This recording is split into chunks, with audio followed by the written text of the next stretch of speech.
This is CW Sports. It's a warm Friday evening in Austin, Texas. CW Sports welcomes you to the capital city. And this weekend, NASCAR taking over Circuit of the Americas. It's round 3 for the O'Reilly Auto Parts Series here tomorrow. Hitting the road, SVG is here. You know he's going to be good. Talking to his young teammate, Raja Karuth, who's off to a hot start in 2026. There's the man that won here a year ago and is so good when it comes to road racing, Connor Zilic. He'll be in the Junior Motorsports #1. And the hottest man in the series, Sheldon Creed. Last lap pass, first career victory came Saturday night at Echo Park Speedway in Atlanta. Tomorrow we race, and NASCAR Countdown Live comes on the air CW 2:30 Eastern Time. Today it's practice and qualifying. With Parker Kligerman, Jamie McMurray, I'm Adam Alexander. Glad you're here and ready for some road racing this weekend. This place is just awesome, and I'm sure tomorrow going to deliver once again. It is. It's a very technical racetrack, and it starts off in Turn 1 with most unique features. As you go uphill into Turn 1, it's 133 feet of elevation change, which means you can brake super late because the hill slows the race car down to first gear. You accelerate out of there into 2, which is sort of a high-speed corner, into the S's, which is all about rhythm and timing, and then towards 6 and 6A and 6B. That almost feels like a street course, Jamie, because you have walls on both sides. Yeah, multiple surfaces that you go across from 6 to 6A onto the old track. This is the stadium section. Obviously, the quickest way through all these corners is taking this big, wide, sweeping entry, but it leaves you vulnerable for guys filling those gaps. We see the crossovers happen there, and then this corner here is so important, getting on to the longest straightaway. You can make up or lose a lot of lap time right here. And I was going to say, and expect to be using a lot of that paint as much as you can, Adam. Yeah, we got those tire barriers in, though, which is a little bit different than what we've seen in years past. You know, we've gone through this transformation, and this is year 6 for us here. Second time we've done the short course, the 2.4-mile version, and this is an area where there's going to be a ton of action. Well, and look how tall that they've made those tire barriers as this car's going by. They're about a foot taller than the cars, but they have to do that because all the guys will tell you that you can't see, right? You can't see the apex of those corners, and you do not. Those are heavy. Those will destroy your car, so they're giving those guys the best view they can. I don't expect that all of those will be in the exact same position when the race is over tomorrow. I would say the restarts give us a high probability of seeing some of those being dislodged from their current location. You're also going to want to get it potentially as close to those as you can. We'll see if you can fit a car between there and what would be considered sort of out of bounds, which is if you don't have your inside tires on that red and white curbing, you are in a cut situation. You can be penalized for that, or they'll remove the lap in practice qualifying. In the race, you'd have to do sort of a stop in a long lap section, but we'll see as we start to learn how close those are. And that's something that drivers are going to be figuring out is how far can I get over there? Where are those located compared to where I ran last year? That's some of the things you're going to want to figure out. You see the clock is in, 50 minutes of practice for everybody here. We have 40 cars set to line up for qualifying. 38 will make the show. The qualifying format is 1 round, but we do it in 2 groups, and we already got one off course. And he's beached it. Yeah. Big Sanchez here. We caught this. You got to think something's happened here because most of the guys on the lap that they pull out, you'll run somewhat easy until you get back to where that lap starts just before turn 20. We'll take a look here and see. He's on it, but that thing's bouncing a lot. Does a wide entry into 3. Some do, some don't. And, oh, man, this thing gets all crossed up. It's like the weight transfer started to go side to side. And the way it bounced out of 2 was unusual as well. I thought he was going to get his first career win for AM Racing as a team last week. He obviously won last year at Atlanta. So close at the end of that race, but a good start for the young driver from Miami. New organization in 2026, and will halt track activity and get him pulled out of there. You have to think that the tire barriers. You have to think the tire barriers played a role in his reaction to get away from them, because going in the beach is significantly better than getting into the barrier. And Parker, I'm shocked he didn't say something about the bouncing, because it almost looked like there's no rear shocks on the back of that car, the way it was bouncing up and down. That was odd. If you were a fan of F1 in the early 2000s, David Hobbs would have called that a tank slapper. tank slap. Tank slap. Let's see how many times we can fit that in throughout the weekend. And the drivers are saying, I hope we don't use it at all. Back in a moment on CW.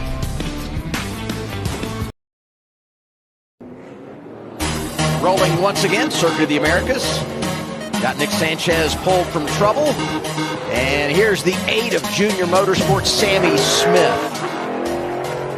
You know, a couple years ago, I guess it would have been 2023, came here his rookie year, and he was driving for Joe Gibbs Racing, went out, put it on the front row, and finished 4th. Really good on the road last year was this driver from Iowa. Well, he's got a little bit of road race experience. He did the Trans Am series, did a lot of, I don't know that he did as many races, but he did a lot of testing in that car.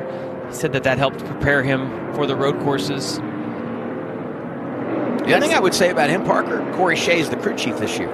And if you go back to last year, he was the part-time guy on that 9 car that won on a couple of different occasions. Now, in fairness, one of those was with Shane Van Gisbergen, right, who you just expect is going to show up and have a chance to win. But it's nice to have a guy on the box who has experienced success in this format. Definitely. And I think, you know, what you mentioned Sammy did on his accession through the ranks is such a common thing you're going to see for more and more young drivers. When you just look at the diversity of the schedule in NASCAR these days, you have to have that experience. You can't just show up here not having done road course racing. You got to do your best to jump in as many different types of cars and experience different types of racing to be prepared for how diverse the schedule is now. You think it'd be better if they did track limits on exit at this track? You think you like being able to run wide? If you pave it, that's your fault. That's the track's fault. Yeah. If you don't want us to use it, don't pave it, the way I look at it. Plus, we mentioned earlier, but there is a lot of grip in that paint. That was kind of discovered, I can't remember the exact year. It was a couple years ago when there was the rain year. And I was actually running the trucks, and we all started running off into the paint. And you'd think normally paint is slippery. Yeah. Well, this paint has an aggregate in it. And like sand. Like a sand aggregate, like a sandpaper. And suddenly you went out there and you were like, wait a second, there's way more grip out here. And suddenly everyone's just running in the paint anywhere they could throughout there. And then that sort of expanded into the dry, realizing there was more grip, and we now run all over this place. What about last Saturday, the end of that race? And I know the three of us just had the time of our life calling Sheldon Creed to the checkers, but just incredible what happened on that final lap. Well, Ross Chastain going for it, Austin Hill blocking, and Sheldon Creed being in the perfect position at the right time. I think my buddy Landon Castle said it best. We've talked about how to beat Austin Hill, what everyone had to do to try and get around him and not work with him. Ross Chastain said, hey, did you guys think about wrecking him? Yeah, Landon said about Ross Chastain. Like, that's pretty good. It was but good. No, in all seriousness, I think what was incredible was even on a day where it didn't look like the 21 had maybe the best car, right? Put himself in the right position. Still found himself in the correct position and in a position where he had to make that block. Ross had to take that run, and they met there in the middle, and that's the way it went. And I think the best part of the win for Sheldon is that the guy that got wrecked going into turn 3, Austin Hill, went to victory lane to congratulate him. I think it shows how popular it was, and that somebody who had the race essentially taken away from them found it in himself to go over and congratulate Sheldon in a moment when he probably didn't want to. So that was cool. Very popular win, no doubt. Down to Kim Kuhn.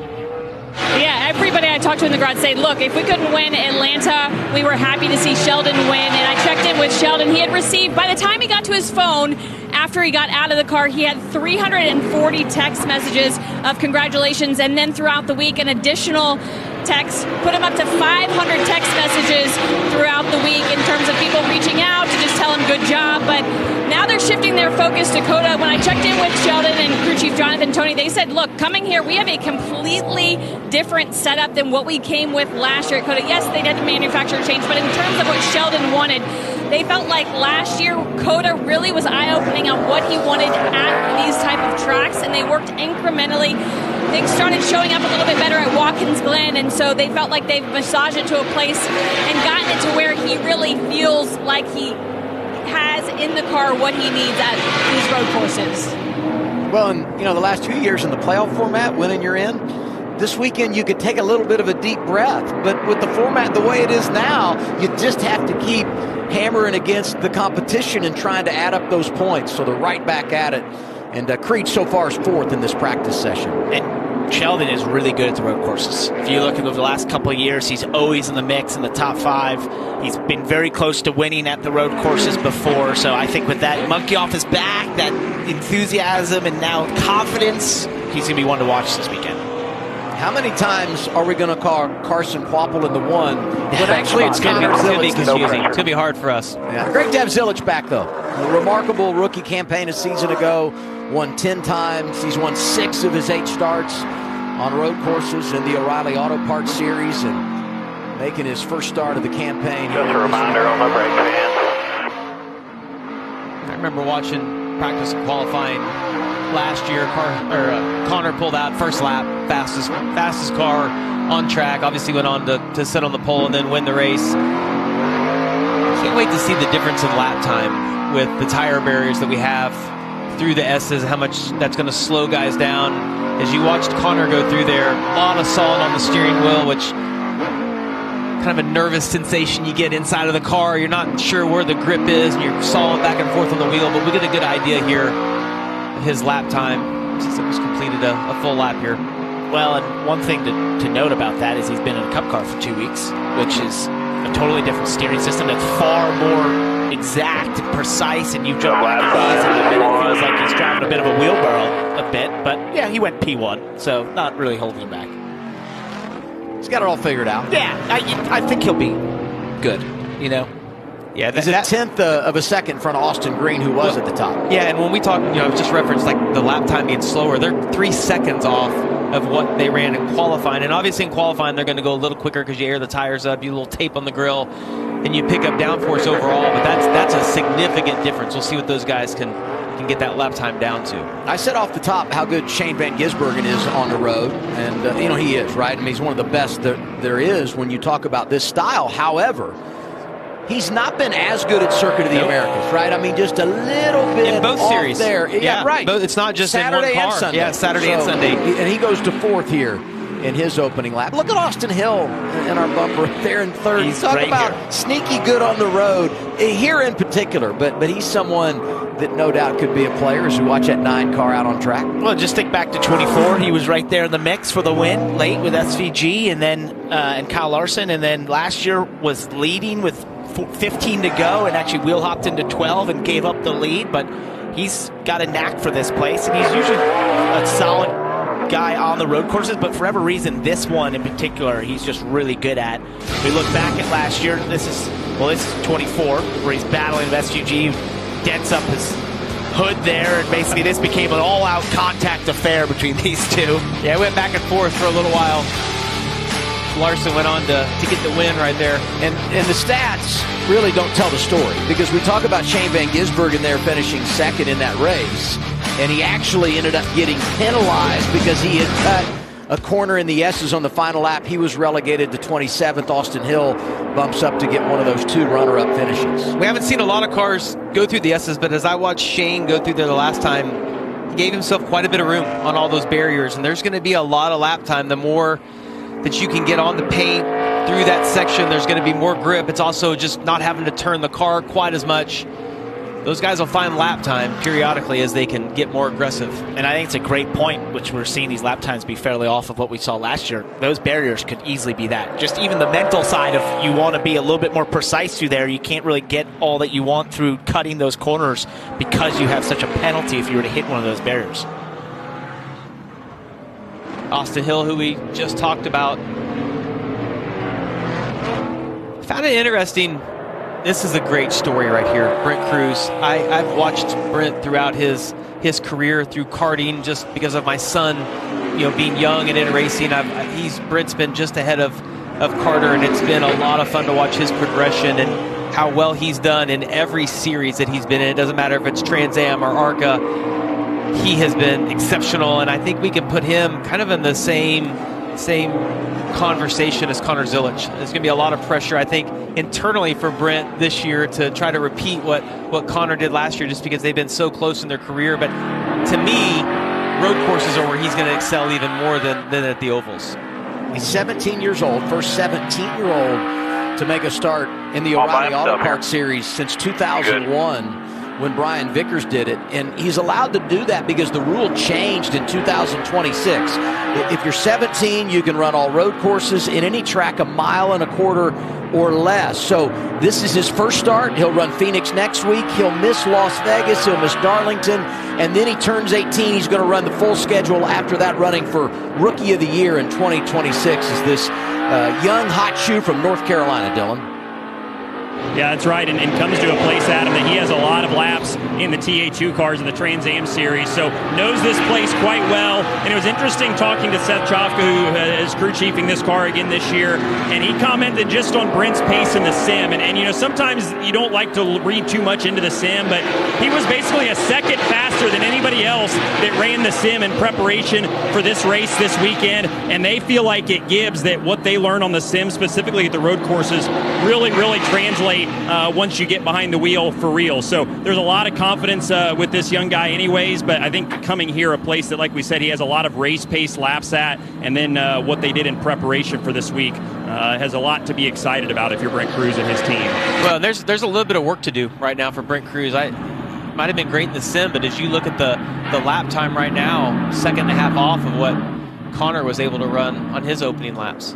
Can I just say, if they paid for being fast in the sim, would you be good? I wouldn't be sitting here with you guys. Were you terrible at the sim? I was good. Oh, you were? I was always a second faster than anyone at RCR road courses, but it didn't matter. Didn't really translate. Would you think some of that came because you're an iRacing guy? I think it's a little. So there's a lot that you can get away with in the sim. Yeah. And the sim is a tool like anything else. You have to use it correctly, and if you want to go be overzealous and take liberties, especially when you haven't maybe driven the car, so you don't have a good reference point, you can take so many liberties that you can put up a big lap time, especially if you know how to get around the course or know road course racing, but it doesn't always translate very well. Austin Green second in practice. Here's Team 87 radio.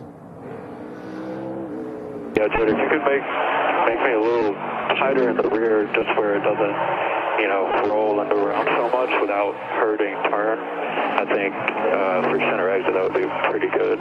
For the spotters, can you just let me know if I lock up a tire or whatever, because I kind of want to play with bias here. Let me translate what he said there. He's like, I want more grip, but I don't want you to hurt how much it turns in the front, which is impossible to do. But that is what every driver is going to ask for. There's a lot of fall off, the grip goes away in these tires.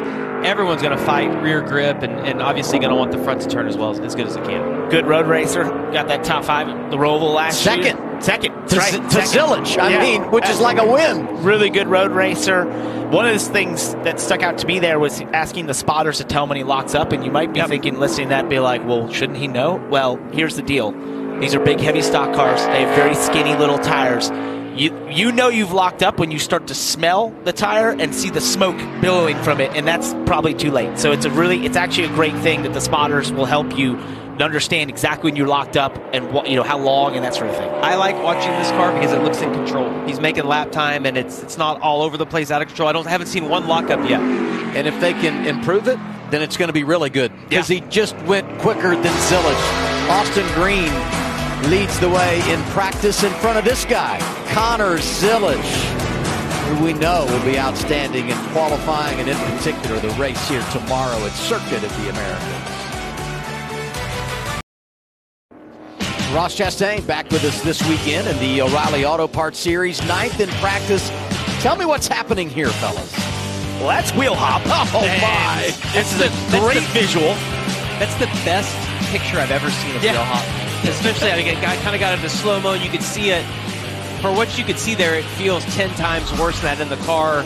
The car doesn't slow down, first off, because it's wheel hopping, so you have to start to roll off the brake to get it to calm down, and then you're like, now I'm going way too fast into the corner. You did a nice job getting it wound up. And the other thing you do is you start hitting the throttle, and the inside the car, it's like it sounds like the rear end's falling out of it, basically. It's a horrible feeling, and the best thing you can do is what he did, which was go straight, just bail from the corner and reassess. So the good news for Carson Kvapil, he's full-time in 2026, trying to win the championship. Unfortunately, all the funding didn't come together, so he's not running all those races in Junior Motorsports. They had to kind of partner him with some other teams to make the full season come together. Here he is, first opportunity, first of 4 starts in the 91 a partnership with DGM Mario Gosling. Is he? I don't even see a lap time. Oh, he's second right now. Yeah, got a really good lap time. You weren't looking at the right side of the board. I honestly, I thought he was going to be further down the board. I didn't start at the top, but he was so impressive here last year. I think that was kind of the moment for Carson last year. This incredible battle that he had with Connor Zilic. We thought Zilic was just going to walk away with it, and these guys went back and forth. And honestly, once Connor passed him, you thought it was going to be drive away, but Carson was able to fight back. They had an epic battle. Unfortunately, with just a few laps to go, he had a flat tire, didn't get the result he wanted, but he did an incredible job for a guy that didn't grow up being a road racer. And the opposite side of the wheel hop is when you have too much front brake bias, like we saw from him in that race. He was locking that right front going into turn 20, just one too many times, cut down the tire. We saw that a bit last year, but yeah, he ran the Trans Am car, won the pole. He did. Was it a year ago? 2 years ago. 2 years ago, sorry. Yep, he did. Thank you for helping me out with my time. That's why I'm here. But no, he was the big surprise, I feel like. I felt like you were stuttering, so I knew you needed just a little bit of help I there. was trying to get somewhere. Well, this is impressive. I'm telling you, to get in with a different team and over a different crew, it's pretty awesome to be able to go out and run that lap time. Kim? Yeah, and Adam mentioned this is 1 or 4 races he'll run with DGM in order to put together that full schedule and compete for the Drivers' Championship. Oh, and it looks like we've got Austin J. Hill with a problem right there. The real Hill. But as we think about Carson Kvapil, you guys were a little surprised to see him second on the board, but it was not speed he was worried about. It's the details, because remember, he's using that DGM crew throughout the weekend, and he's just now getting to know them. Well, they're off to a great start. Yeah, qualifying up front is huge for them because it creates some margin for error if you don't have plus they know the pit stop and all of that stuff. And he's going to feel good about his car, right? I mean, I'm sure Junior Motorsports has helped them out with getting that car set up and helping Carson as much as they can, but that's a great way to start. What just happened here to Austin J. Hill? I think there's only one term for this, and not to bring up F1 once again. Blammo there to that engine. Not sure exactly, maybe possibly a misshift, but that is a big engine expiration. And a quick flip to get out for qualifying. So major challenges for this race team after that happened, and where do they fit into making the field for tomorrow?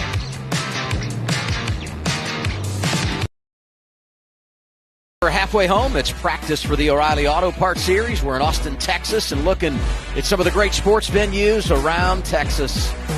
This is a great state, and so many times when we come here, we think football, right? Because Texas is football, but lots of basketball, baseball venues that are outstanding as well. And then you come on the outskirts of the city, about 15 miles from downtown, and Circuit of the Americas, world-renowned, one of the great motorsports facilities anywhere, and it's been such a great place for NASCAR to visit the last 6 years. Such a cool city, a growing city. It's been on fire as of late in terms of just amount of people moving there and the enthusiasm around this city and this racetrack and the international races that have come to this racetrack. It's a beautiful facility, a cool place to be, and I've loved the years that we've been coming here in NASCAR because it's just such a fun vibe. It's a cool crowd that comes out, and I think it puts on great races. Construction of this place, 2010. F1 came here for the first time in 2012.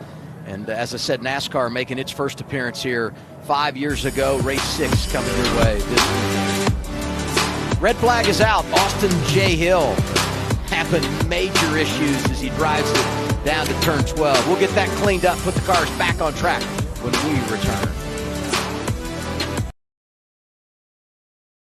It's a great day in Austin, Texas. Today, the first road course race of the year. COTA is definitely a unique road course, in my opinion. It's got a lot of room. It's pretty big and wide, but you know that now they've changed it to the shorter course, so kind of makes it a little more challenging through there, and you got to watch out for cutting the track and the S's and then the tire barriers with the new turn right there. You see there's a little bump before they get there. You're already on the edge. It just doesn't take much on entry to get somebody spun around. COTA's different in a few different ways. I feel like at different parts of the track, there's a lot of different grip levels in the track. And especially with the new layout, I thought it was a cool idea that we did and a good switch up from what we were doing. The facility is super nice and a lot of I would say intricate corners and ways to get around the racetrack, so I really enjoyed kind of working at it this off season. And love that place. extremely challenging, a lot of turns and corners, a lot of elevation. When you think about COTA, you think about technicality. The track doesn't really ever get a flow. It's always broken up. It's always kind of awkward. And I think that's hard as a driver to really get in a great rhythm. You know, the track is really kind of, it's predictable because you know where it's going to be, but it's unpredictable what your car is going to do. You know, it's so interesting hearing drivers talk about this place, because last year there were 7 road course races on the schedule, only 4 this year. So maybe a little more fair to say, does COTA compare to any of the other road courses that we will compete on in 2026? I don't think so. And my point is, it is a track that was designed utilizing corners from around the world, especially European-influenced corners, and therefore compared to a natural terrain road course like a Watkins Glen or Sonoma. I'm glad it doesn't, though. I think that's what separates it. I was going unique, somewhere with right? that, but no, Yeah. you just butt in anytime you want. Going so long, I was trying to get something in. Anyway, like I was saying, no, it doesn't, but that's a good thing, and I agree. It is unique, and it's I thought Harrison Burton's term, it being technical, is the right term. It's just, for every reason, it's a very technical race course that rewards being, really precise with your race car. What do you have for us, Dylan? Well, let's get some one-car radio with Connor Zilic behind the wheel this week, diagnosing exactly what he's got behind the wheel of that race car.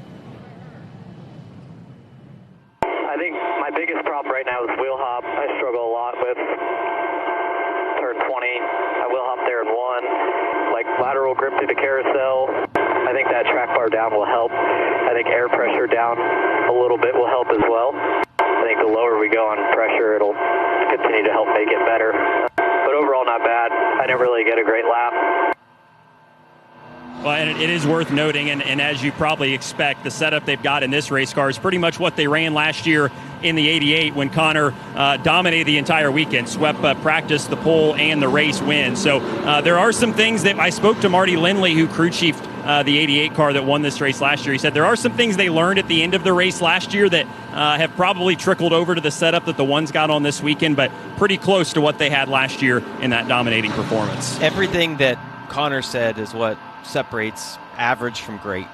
Him being able to break, the thing is, as a crew chief, you can tell him what the car's doing, but when you're a driver and you know the track bar might help in a certain area, sometimes it's hard to convey how you need to get there. But everything he said, from air pressure to where he thought the track bar would help to just breaking down that whole lap of what he thought would be better, the crew chief then can take that and be like, yep, I agree with what you're saying, or you know what, I don't think we're going to do that, and here's why. I think he's come a long ways in a year. A year ago, we didn't hear him break a car down like that. It's pretty awesome to see the development of him.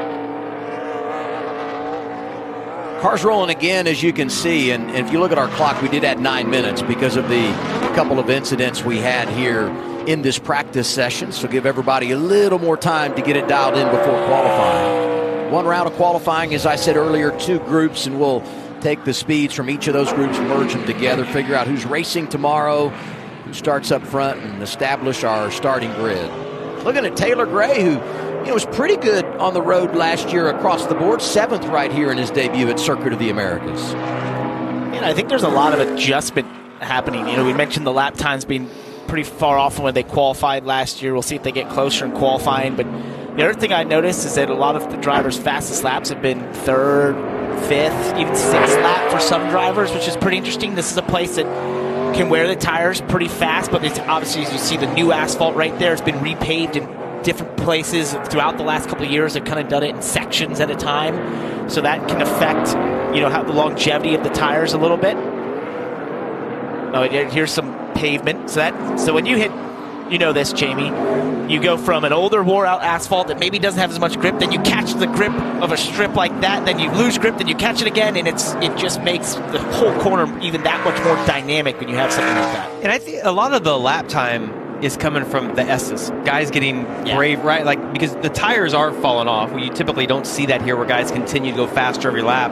But they're gaining that lap time because they're getting more aggressive or getting more comfortable through the S's. And that's such a long section. There probably is a second to be gained or lost through being, just tidier to the tire barriers and just being able to straighten those corners up. Tidier to the tire barrier. Tidier. More aggressive. Listen, I didn't have that as a word I was going to try to work in today. What about this guy? Top 10 last week. And when you think about the series regulars, maybe the best of the bunch going into this year of the road racers, right? 4 of his 8 career wins for Sam Mayer have been on the road. But last weekend, at one point, was 3 laps down, takes a wave around, gets a couple of free passes, and recovers after starting on the pole and being outstanding early. This was a major comeback by Sam Mayer. From everything you mentioned and having to go on the pit road on a green and just everything that was going on, being multiple laps down, gets into Josh Williams here. They were trying to avoid Roger Cruz, who got super sideways. But then, Sam, what are you doing? I did see he went to the shop. He did. And helped the team break the car down. Felt bad. I have to give him an attaboy for, even if it was just a PR picture, he was at least there to help. So I texted him and I asked, I said, hey, did they ask you to do this or did you volunteer? He goes, no, I felt bad, man. I felt so bad about this. It was so bad to do that, just tear up a race car. And, good on him to show that sort of appreciation to his crew guys. And he was pretty down, I won't lie. He was texting me and felt really upset about it. But I said, the best thing about racing is almost everyone has a short-term memory. When you go win COTA, they'll totally forget about it. So just go do your best and do what you can do out there. And to your point, on road courses, to me, this is one of the guys that if you want to see someone that can challenge SVG and Zilich here tomorrow, keep an eye on Sam Mayer. Talk about Junior Motorsports and their success on the road. They've won 9 in a row with 4 different drivers. One of those, Sam Mayer, when he was driving for JRM, and it's just been an impressive run for that group, and wanted to pay that stat off as we had Mayer up there on the board. Here's SVG from Junior Motorsports as we go down to Kim. Yeah, he said the car feels good, but the grip doesn't feel the best. But maybe a bigger issue, he said on the radio when he was just sitting there that the volt gauge dropped to 10. So he's going to do this run. They're going to come in, change the alternator before qualifying, so he won't lose that starting position once he qualifies that number 9 Chevy. I'm looking, Kim, as you talk about qualifying, and you look at that group of drivers top of the board right now, a lot of those are going to go out in Group 1. Austin Green, Carson Quapple, Connor Zilich will be in that first group. Same for Shane Van Gisbergen. So we're going to learn a lot about who's going to win the pole probably in that first group of qualifiers. Yeah, and I don't think it's a disadvantage here that we see at some of the tracks where going out in that first group could be such a huge detriment. I think it's going to be fairly even. Let's take a listen to what Shane had to say. Yeah, so car was decent. I lacked a bit of lateral, front and rear, like into the triple right a lot of time there and wasn't able to hold the apex. And then the front would give up easy. So that came in after 2 or 3 laps, but I didn't really get a peek of the tire. Just sledge and overload the front really easy. But the balance feels nice, but the grip level doesn't feel very high. But that might have come good the more laps I did. Like it felt just like a low pressure race feeling kind of thing. He's just referencing that to have the optimal grip in the tire, they have a tire pressure number they want to be at. But as you run, the pressure builds up. So you start the tire pressures really low. And he's just referencing there that, look, I didn't have the grip, but I think a lot of that is just because of the pressure that we started with here. And you'll start low even in practice just so you get a good feel for where you're going to be. He said the grip wasn't great, but he's second on the timing chart right now in that last lap, and as Parker referenced, it was 7 laps in. And the other thing I've noticed about Shane is that he hasn't really cared about being in clean areas of the track. He's put himself behind some cars and having to work to pass them, and is still running great lap times doing it. To me, that's as a novice, right? I never was on the competition side. Do that in practice and learn something so that tomorrow when you inevitably are going to be in those situations, you know how your car is going to react and you have a game plan in place. We talk about those drivers up there in the top 5. Look at the back part of the top 10. Kyle Segas jumped to 7th. Parker Retzloff matched his career best last week, is 8th. If you go to a year ago, he missed this race, didn't qualify in when he was driving for Alpha Prime, just outside the top 10. Anthony Alfredo is 13th, his teammate. So, guys, I've been working on something. We've been talking about these S's and the tire packs in there, and I think there was a great visual representation here. If you see SVG at the top right of your screen, he's going to come in here. That one in turn 3, you'd normally be far more to the left right there. You notice he almost gets kicked out by the curb because he can't quite straight line it. And then right here, you're going to notice he wants to be through here, right? He wants to get all the way up next to this barrier on the right. Watch if we roll it here, if I clear this first.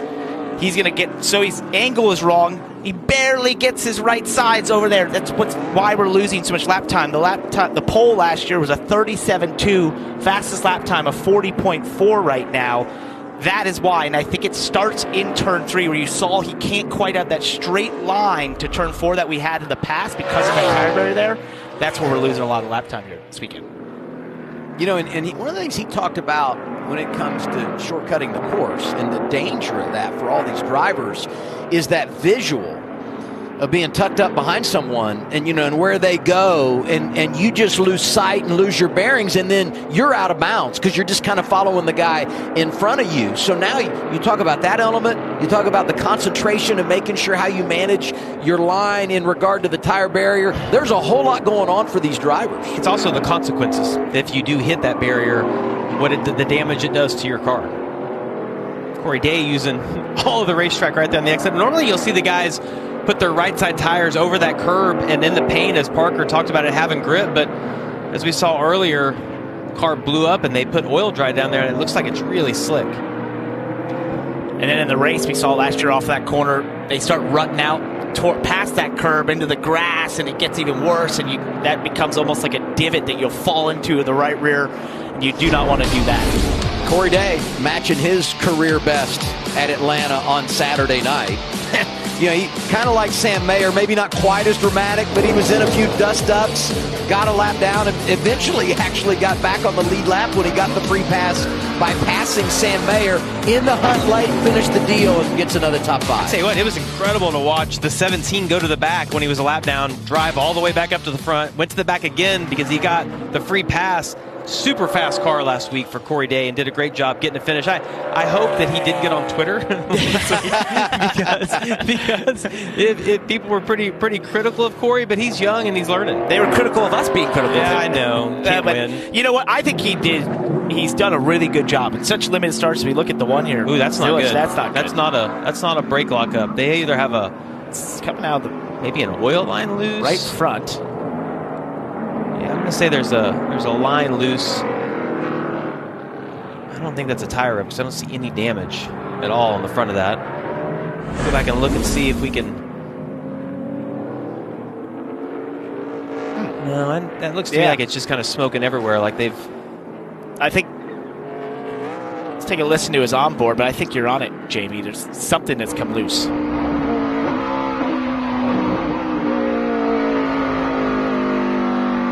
Smoking. Yeah, nothing happened there other than that was a lot of RPMs when he downshifted right there. Stay smoking. Yeah, but these motors, especially these road courses, can get away. Now, is the right front down? It does look like the right front's down now. Yeah, so this is a tire, possibly. That's weird that it would smoke, though. Something on the inside. More behind him. That'll get you to pit road. You know, sometimes you can have the sway bar arm be too close. Yeah, but it wouldn't smoke all the way around the track, you wouldn't think. Not even when he was going slow. Rubbing the inside of the tire. If it's just a tire, that's a really good thing. Yeah. That's a win. If it's just a tire. The only problem would be if there is something that is, you know, if it is rubbing against sway bar arm. If the sway bar hit. Yeah, or something like that, that it could be a larger But I issue. wouldn't think here.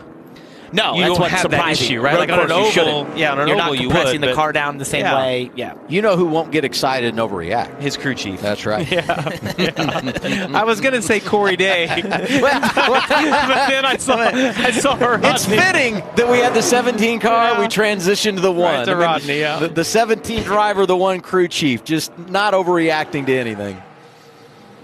All right, we're closing in on the end of practice here. Got 12 minutes to go in this only session of the weekend. It's Green, Van Gisbergen, Quappel, Zilich, and Hill. We'll continue to investigate what's going on with Driver 1 when we return to Austin, Texas on CW. Inside of 10 minutes to go, it's practice for the O'Reilly Auto Parts Series, Circuit of the Americas in Austin, Texas.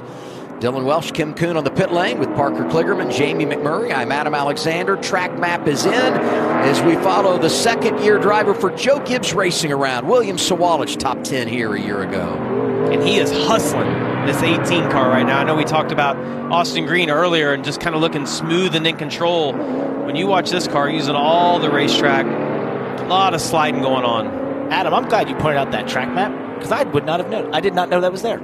I don't know if I wasn't paying attention or what, but it's awesome. And just so you know, it's going to the alternate start-finish line right here, which we'll run in practice and qualifying. Oh, you knew that, Adam. Coming off turn 18. Yep. With driver 18, alt start-finish line right there. That's nifty. We'll play by those rules today. Then tomorrow we'll get to turn 19, up to turn 20, and we'll take this left-hander, and then we'll come back to the actual start-finish line. Share with the viewing audience why we do an alt start-finish line at road courses, Parker. Well, it's actually one of the better designs when you come to these places in terms of flow, in practice, in qualifying. You can complete a lap, and you don't have to do a full cool-down lap, essentially, because what we found... And you're in the way. You're in the way, and we found, especially these cars, at road courses, when you go into qualifying, you tape them up, the brakes get super hot, the engine gets super hot, and so you're going super slow, clutching the car, coasting, and it clogs up the track. So it was a very effective design to basically allow you to do a qualifying lap or a practice lap and then get to the pits immediately. I feel like it was one of those moments that you said, well, why didn't we always do this? It made no sense, yeah. And I know IndyCar had done it for a while, and I think it just naturally a lot of the racing world saw this and thought, wait a second, that makes a lot of sense. Here's Dylan.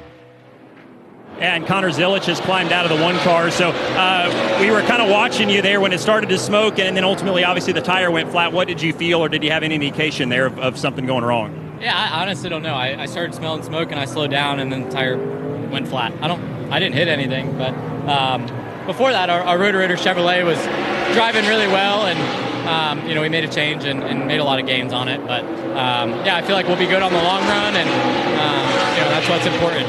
Did it smell like tire smoke, or did it smell like something different? No, it smelled like tire smoke, and then it went down. So, yeah, I'm not sure what it is. I came straight to you after I got out of the car. That's how important you are to me. So, yeah, you're welcome. But, yeah, I'll go figure it out and see what it was, but excited for tomorrow. Hey, last thing, too, we've talked a lot about the tire bundles and where they're positioned. How is that impacting the lap time that you want to run?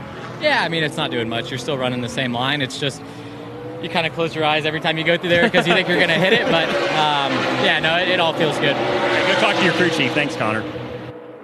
I like that he clarified the smell because as a driver inside of the car, oil smells different than tire. Like you kind of have this rear end grease smells different than motor oil. You kind of know immediately when you see that. And I feel like as we looked at that, the tire didn't look like it was going down when we saw all that smoke. So the fact that he smelled tire smoke the whole time just verifies that it definitely was rubbing on something, and they're going to have to address that. That's not something that you just throw a tire on and be like, hey, it'll be fine. They're going to have to get down by the sway bar or whatever was rubbing on that and get that fixed. Give them some clearance. Clarence. His crew chief's name is Rodney, actually. Childers. Clearance, Childers. Hey, we haven't talked about Jesse Love, reigning champ, who's had nice success. Hey, hang on to that thing. That's the best shot. I really love is. that. You looked right into the cockpit, and the drivers are always sideways through there, that corner, because it's just, as you come through there, it's a breathe of the throttle, then back to full throttle as fast as you can, and the right rear is begging for grip, and it slides out. So cool. You saw his numbers there. One of only 2 drivers to get a top 10 finish in the first 2 races of the year. How about the fact we've had 10 different organizations record a top 10 at either Daytona or Atlanta? I mean, that's remarkable. Speaks to the parity. And Jesse hearing from crew chief Danny Stockman. Just completed that lap. Jumps up to brake fans on. Brake fans on. P2. Got to think a couple of these guys possibly have put on a separate set of tires to go out and do a mock qualifying run just so they can see where they are.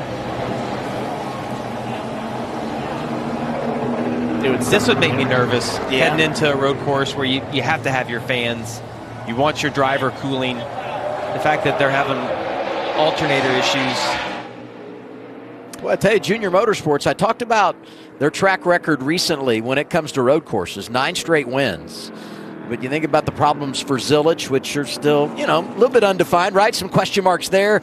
You got the hood up for the 9. I mean, well, one thing to note is that they, with the 91 being a JRM prepared car, they prepared 6 cars this weekend. That's a massive undertaking for any organization in the O'Reilly Series, even one as big and as mighty as Junior Motorsports. So possibly just some little things here and there, gremlins that they're working out, but I'd say glad you find them in practice. Glad you have 50 minutes to find some of these things. You pointed out earlier SVG going through the S's and missing the apex a couple of those corners. I thought Austin Hill looked really good there. Did a great job in turn 3 to get set up for turn 4. And if you can hit that right, there's probably a significant amount of lap time to be gained. I thought he looked really smooth through there. We'll see what kind of lap he runs. He's 7th overall right now, knowing that his teammate has went out and then did a mock qualifying run. You got to think he's maybe on one as well. Let's hear what the 21 said. Tire wear is definitely going to be an issue with how hot it is and everything. I can tell that the just overall grip of the tires have fell off tremendously from lap 1 to now. That's really interesting. Last year with this shorter configuration, some of the teams felt like maybe tire wear wasn't as big as it was when we did the longer course, especially some of the new asphalt that they've put down around here. But even just a year later, with this heat, it is a hot day, and this race can be excruciatingly hot inside the car. The brakes are over 1,000 degrees. The engine is a high temp. You're shifting and braking at 1,000 pounds of pressure. It's a lot of work inside those race cars around here. As Jamie laughs at me right now. I just want the guys that have had 1,000 laps around this racetrack is what I was thinking. It's 1,000 pounds of pressure is what you do into turn 1. What are you laughing at? Alex LeVay, good road racer, making his first start of 26, driving for Mario Gosselin. Both their cars, SS Green, as I said, Mario Gosselin, Bobby Dotter, both the SS Greenlight cars finished top 20 last week, which is really good for them in Atlanta. Jared Smithley doing a good job with the Z-Road last week. And as I look at the board, the team car, Josh Palicki is 18th. So far, so good for these teams driving for Bobby Dotter. Last week's winner, Sheldon Creed, just jumped to P1 on the board. Momentum goes a long ways. Oh, yeah. Confidence. Man, it's undefeated. It's a beautiful thing. Rookie LeVar Scott driving the 45. Seeing him dance around. They got the back of that car so soft. And you see there, as you end up so far out from 5, it just really hurts your angle through 6. And then you got to get back to the right, then back to the left. And that's why we talk about that section through the SS being rhythm, because if you mess one up, it just affects all the rest of the corners. Yeah, and I'm going to say he put tires on as well. He saw fuel running out of that car as he was cornering, so they probably just topped it off, put tires on. He actually ran a decent lap right there. Yeah, went up to 10th, which is great for him. Never Yeah. seen this place before this weekend. Ryan Sieg, great start to 2026, third at Daytona, and thought he had a real shot last week. Felt good about his race car at his home track in Atlanta, and unfortunately, we barely got going, and the 39 was eliminated. Yeah, he was super displeased with Corey Day, thought it was too early in the race, and he's right, super early in the race to have this kind of contact. It ended his day, his brother's day. A lot of frustration from Ryan Sieg, who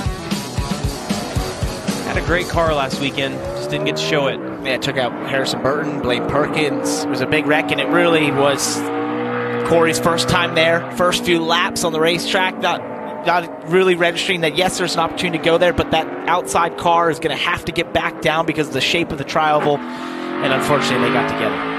On board Brent Cruz, 30 seconds to go in practice. We heard they were having some issues with not necessarily the brakes, but the bias, the balance from the front to the rear. Lots of room.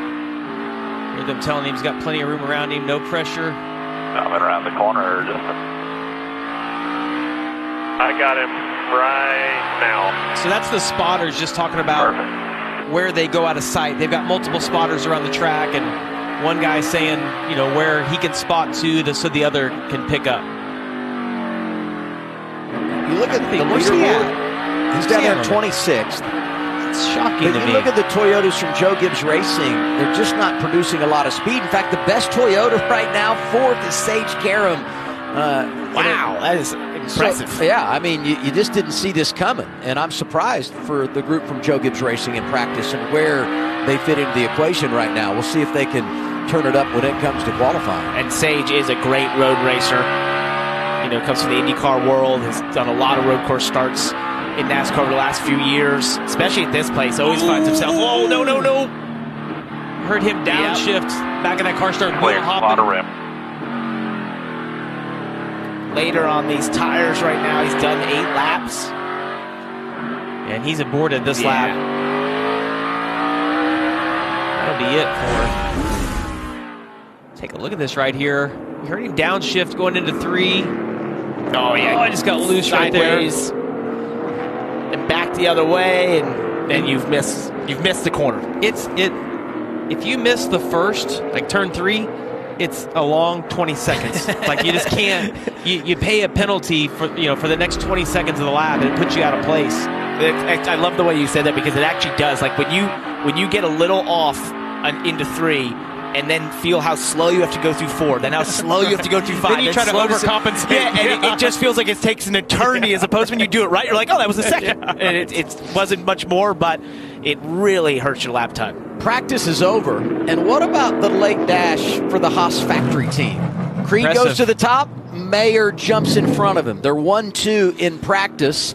Mayer won the pole last Saturday night. Creed won the race. We'll see what they do in qualifying here, but so far so good when it comes to practice. Green, Love, and Alfredo jumps into the top 5. Mayer, the comeback kid last week, from 3 laps down to 7th at the end of the night. Quickest in practice here at Circuit of the Americas. Week 3 of the NASCAR calendar. Wonderful weekend ahead. Cup practice qualifying tomorrow. NASCAR on Prime, 10 a.m. Eastern Time. Trucks racing on the road in St. Pete, noon Eastern tomorrow on Fox. And 2:30 Eastern Time, NASCAR Countdown Live Saturday afternoon. CW the place for the O'Reilly Auto Parts Series. And then Cup takes center stage here at Circuit of the Americas Sunday, 3:30 Eastern on Fox. Top 10 from Prax. Some names there that you're like, yeah, I expected him to be up there. And there's a few there that you're like, wow, that's impressive. Well, I like what we see right here, because it's going to shake up the race tomorrow. If it plays out like this in qualifying, well, I think we all expected Connor and SVG to just dominate this, but see some different players up at the top. I'm super impressed with Austin Green. Yeah, I love seeing Anthony Alfredo up there. Sage Karam with an excellent lap there. Always great at the road courses. Super cool. And Carson Kvapil in that 91 car for the first time this year in the top 10. Really well done. Let's go to Kim Kuhn. Yeah, top 10 speed, like you guys mentioned, for Carson Kvapil in that JRM-prepared DGM car. That's a mouthful. What did you learn, though, about either the car or the course throughout that practice? Yeah, honestly, it felt pretty similar to what I had last year. And last year we had a really good race car. So this whole JRM, DGM association here, along with Clarence Technologies on board, brought me a really fast car. Just got to go qualify. We didn't do a mock run, so I'm a little bit, I guess, question mark on that. Not really sure how I was going to feel, but we didn't want to waste a few laps on one of our race sets, so we opted not to. But overall practice I thought was really good. Made a few mistakes, but a lot of the practice I was able to kind of zone in on it really quick and figure it out. And hopefully we are as fast as we were in qualifying. I think we got a shot at getting the pole. It is a warm day, 86 degrees out here. How are the conditions in the car? Yeah, a little warm. It's a little bit of a shock for a few of us. Down in North Carolina, it's 40, 50 degrees about this time. So I'm definitely sweating. I am sunburnt, and it's only day 1, so we'll see. All right, we're going to let Carson get rehydrated. He actually has positioned himself right near the stack of the ice, and he said, can I sit on this? I said, you can sit or stand if you want for the interview. Dylan. And Kim, Austin Green was near the top of the leaderboard for most of that session, ends up 3rd at the end of practice. So we were just talking about the difficulty of kind of race pace versus one-lap pace. How do you convert what you had there to a car that can start up front tomorrow? Yeah, just we'll see. Like you and I were talking, the short run, I need to do better on that. So we'll see for qualifying here shortly. But just super proud of all the guys at Three Motor Service Group and Peterson Racing and Doug Peterson. So, yeah, like you said, we were P1 there for a little bit. I was hoping it kind of would have stayed, but hopefully we'll go see it qualifying. When you're running the full season effort like you are this year and you come to road courses where we know you're so strong, what does that do for kind of just the excitement and morale of the team leading into these weekends? Yeah, I think just kind of having, that ball rolling and getting in the swing of things. Last year doing a race and then taking a couple weeks off, it's always kind of have to knock the rust off for myself and for the team as well. So, like I said, just super proud of all the guys' hard work, and we'll go see here. Yeah, nice to be at a place that he knows after running Atlanta and Daytona to start the year, 2 places he'd never really raced at, so some familiar confines here for the 87 car. Good. Last Saturday at Atlanta in the draft, Dylan referenced the possibilities here. Confidence is up. Nice history at this place. We'll see what the 87 does in qualifying. Look at Sam Mayor's suit. What is with that? I said, who's that old man Sheldon Creed's talking to? The great scenes of Circuit of the Americas in Austin, Texas. That's the observation tower, 251 feet in the air. I don't like it. 22 stories. Sheldon Creed probably felt that tall after he won Saturday night in Atlanta. First career victory in start 138. From the beaches of the big city of Atlanta, Georgia. Here comes the run. What does he do with it? Chastain. There goes Austin Hill. He hangs on to it. Here's Sheldon Creed out front. Can you believe it? Sheldon Creed picks his way around Chastain and Hill, and for the first time, he's a race winner of the NASCAR O'Reilly Auto Parts Series. Finally. Sheldon Creed wins here at Echo Park Speedway. Weight lifted off my shoulders. 15 second place finishes the last 4 seasons, and to click off a win in the second race of the season is incredible. Just happy no one gave up on me and kept giving me opportunities. It's like choreography. Look at him go for the lead right here into turn 3. Crossover. Here's Austin Hill down to the inside. The car was really good that last run, and I didn't really get free, and I was able to be aggressive. Just felt like I worked better with others, and honestly was maybe a little more patient that last run. He's going to have one move at Austin Hill. Dives to the bottom of the racetrack. He turns Austin Hill. Hill is sideways on the apron. Sweeps back up the racetrack. Sheldon Creed is in front. It's so hard. Every race here has ended different the last few years, and fell into my lap really there at the end, and just tried to make the best decisions I could. He's going to do it. Sheldon Creed delivers at Atlanta. Yeah, it's not fun when you're not winning. It takes the wind out of your sails, so to finally get one is incredible, and hopefully we'll get some momentum going, and I can pick off a few more through the year. A thriller last weekend in Atlanta, finishing with Sheldon Creed in victory lane. Lots of people happy to see you finally get that first win. But as you think about the week, from crossing the start-finish line to now, what's been the best part, the sweetest moment? I just feel a little lighter on my feet and just had a lot of pressure on myself. I felt a lot of pressure from the industry to win, and to finally get that was really cool. And then, you kind of go right back to work on road course racing, and just happy to get that one out of the way early. What was the beer bill, the beer tab after the celebration? You have to ask Austin Hill. He showed up to the house with quite a few, and gosh, I was hurt Monday and Tuesday. I'm not 20 anymore. So, just proud of everyone at Haas Factory team. Glad to have Road Ranger on the car for the first win. And, these Hendrick engines are insane. And, just really happy to be back with Chevrolet and Josh Wise. And got a little speed on the road course today. I feel like long run's really good. And, I feel like short run's okay, too. You guys are back in peak form. The hangover's out of the way because top 2 in practice, but you guys threw on a fresh set of tires there at the end to do a mock run. You got one set of tires for practice, but you had the opportunity to change a set. But if you did that, it would take it from the race sets that you had available. What was the thought behind that? Yeah, just looking back at how this race usually plays, it's kind of a 2-stop race, and you race on 3 sets of tires. So felt like maybe qualifying was a struggle for us on the road courses last year, so maybe give up that set that sometimes we don't use it. And if we do have to, it only has 1 lap on it. So, I just wanted to get a feel for the grip change and make sure I was doing my part right. Again, congratulations on the win last weekend. I don't think we'll have a more popular win this year. Knowing, how many seasons, how many races it took him to get to victory lane.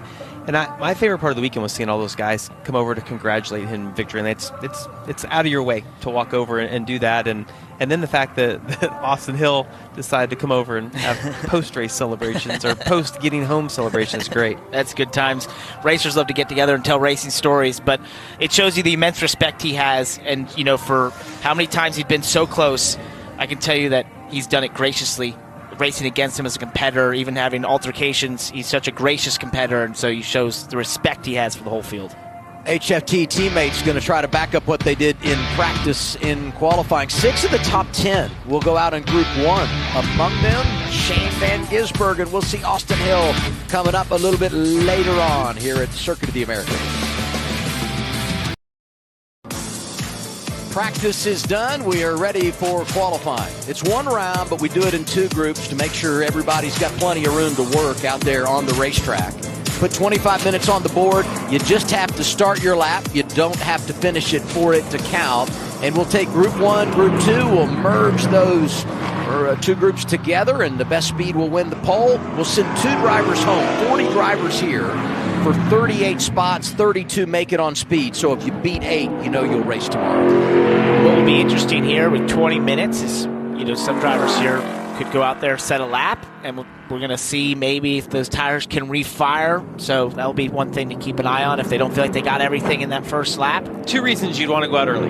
First off, for what Parker just said, you can go out, run a lap, you can come in, let the car sit as long as possible to get as much heat out of the tires as possible. The other thing is the track is probably as clean as it's going to be. It only takes one guy to run off, whether they put gravel or dirt on the track, and it can really impact the lap time. So I think going out early is a good decision to these guys. Maybe that's why I said they get 25 minutes instead of 20 minutes. I was trying to give everyone. You were giving a little extra time. Yeah, I'm a benefit of the doubt kind of guy. You're so generous. So it's 20 minutes instead of 25.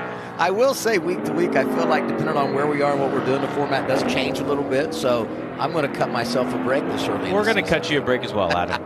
Oh, I wasn't. I will say, though, some really stout cars in Group 1. I mean, some really good ones. Yep, and his lap time is going to start right here. So you can take it easy when you leave the pits all the way over to that point, not use any more tire than what you need to. And then I always like maybe a corner or 2 before you take off, so you got plenty of heat in the tire, plenty of heat in the brakes. The lap starts. You always want to get them prepped a little bit. Just, try not to use them at all through the lap, and then prep them real quick, get them just up to operating temp, and then go after it. Up into turn 1. 133 feet up to the top right here, and then it starts to fall away from you, goes way out there.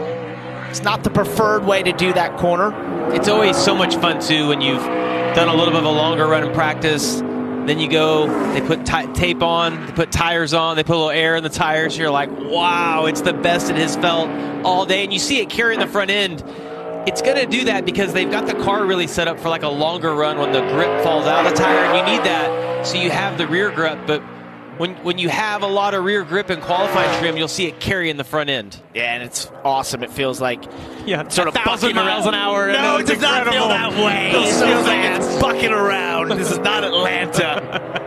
That's never going away. You know that, Parker. No. I'll tell you one thing about McMurray. He doesn't forget, and it's not just because he drove a race car. Sometimes he's just a jerk, if we're being honest about it. At least somebody said it.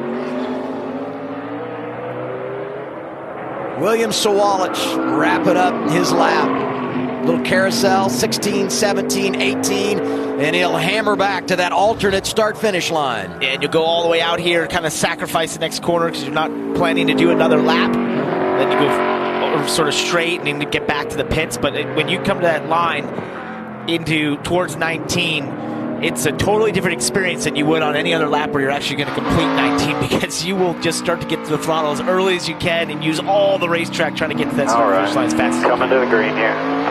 This will be fun to ride on board. Oh, yeah.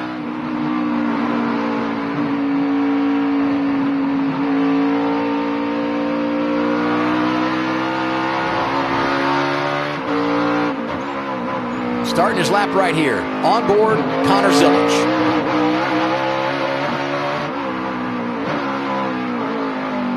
You can hear that car right on the verge of locking up the rear end when he gets on the brakes. Alfredo just went to the top, 39.45, a little quicker than what William Sawalich put down. Sage Karam was good in the practice session. He's 4th.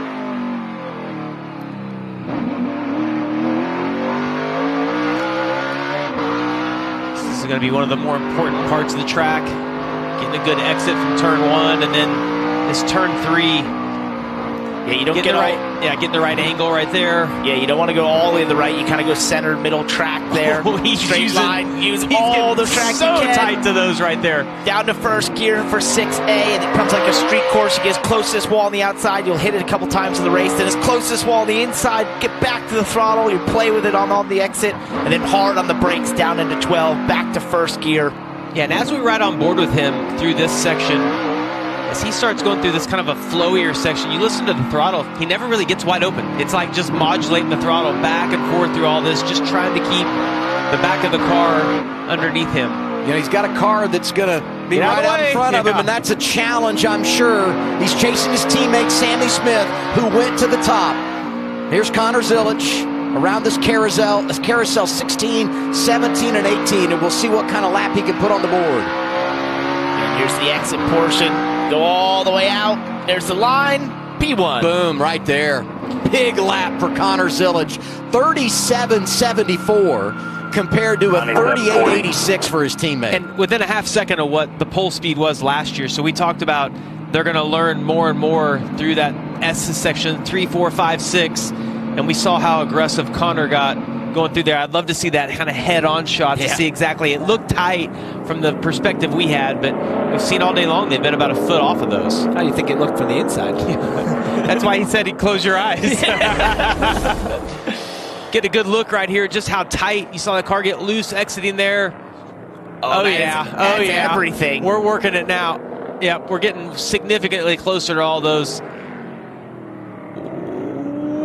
Oh yeah, I think that's perfect, right? Got about a 6-inch barrier, didn't tear anything up, got enough of the left side tire on the paint. Well, it's kind of a 6-inch window on either side. 6 inches from the barrier, 6 inches from being out of bounds if you slide over there and you're not on the candy stripe. That was as close as you could possibly get through 4. You had this left side just barely touching the curb. Austin Green had really great lap times in practice. We know they put on a set of tires to make a mock run to get a good feel. Maybe they make an adjustment. Hopefully they can run a little quicker than he did in practice. Yeah, for anyone who didn't run a mock run, they're basically picking up 2 seconds here in this qualifying lap from their fastest lap in their race runs in practice. A couple of Toyotas in the top 5 right now. Reference William Sawalich, who was the first car to finish his qualifying run. Harrison Burton is 5th. Mentioned that Sage Karam, who was good in practice, has made his run here in this first group. He's 7th on the board. Blaine Perkins going to celebrate a birthday here tomorrow. Top 10 in this race a year ago. Is 6th on the board. I think Austin was a little conservative through the S's. We saw him not quite as close as what Connor was. See how his lap time plays out. Connor went about a second quicker than these guys ran in practice that did make a mock run. So that was to no surprise, an extremely quick lap by Connor. Chose not to use all the racetrack on the exit of 12 out into the paint. That's become a popular way to tackle that corner as the last couple of years. We'll see if he does a similar thing here. You can see that car's right on edge as he's on the exit. You see really working to the spotter, telling him, he said he wanted to know about the lockup, said he looks good on all that. See the tracker, not real friendly, but we also have to factor in how good that lap was for Connor Zilich. Here's Austin Green back to the line. He's 3rd. 39.014. Yeah, and Austin's going to be disappointed that's a little slower than he ran on his mock run in practice. This will be another fun one. On board 19, Brent Cruz. Going to make his O'Reilly Auto Parts Series debut here tomorrow. Pretty good lap. 2nd. Yeah. All clear out back. Pickup from practice. About 9/10 off of Connor Zilich, but still a really good pickup. We talked about all the issues that it looked like the Gibbs cars were having in practice with the brakes. But then I compare, what he did to his teammate, and William Sawalich is there in 6th. And here's Carson Kvapil finishing his lap. He goes to 2nd. This kid has really been good. Practice and now qualifying, very impressive for a guy that's driving for the 91 team, and we know it's a junior motorsports prepared car, but a different situation for him this weekend. Yeah, the big thing that stuck out to me as we've watched all these guys, especially coming off of turn 17, is Connor, who's super quick, didn't use near as much racetrack as the other guys. He was able to keep his car a little tidier, of all words I could use, than these other guys. I use that often. Yeah, tidier. Yeah, I use it. Road courses. In stock cars, sometimes the tidy laps are the fast ones. When you said tidier to the tire barrier, and then just a little bit later we had some team radio with the 9 and Shane Van Gisbergen, and I'm like, man, with that accent, I would love to hear tidier with the tire barrier. Yeah. Here's Preston Pardus in the 50, family-owned team, making his first start of the year. Good road racer. I mean, when you think about where he gets it done in this series, it's on the road, throwing it around, but good enough to put him to 8th on the board. And inside the car, when you can hear those tires squalling, it's the back sliding. It's a terrible. Sorry, what is that term? Squalling? Squalling? Is that not a word? I think it'd be squealing. I think squall is a word. Yeah, I think you use that. Maybe not in Connecticut, but I think you use that in North that's Carolina. a Missouri thing. It might be. That didn't make it up there in our dictionary. Now, we got a little ways to go. We're only halfway through Group 1, and, Group 2, we're all going to merge them together. But I will say this, throwing it around, Preston Pardus is beat 8. So as of now, he's got a lap that's good enough to put him in the show. And they're all watching this man like they were watching the one of Connor Zilic. He's on his out lap right now, taking it easy. We talked about this earlier. You'll just take care of those tires, working the brakes a little bit. And then as you get to late in this lap, you start to pick up the pace, try to get the tires up to temp worked in, and then go after it. And Shane's confident enough. I know we talked about William Swalch going out early where he might want to run a second lap. The 9 of Van Gisbergen feels good enough that he's going to be able to run a quick enough lap here to only do it in one run. You see Connor is patiently waiting to see what this 9 can do, because he obviously puts him as his biggest threat for the pole. And before we get there, I have confirmation. Squalling, the definition is to make a loud, sharp noise. There you go. So I think it would have been more of a squeal, though. Okay. That from the Joplin, Missouri dictionary.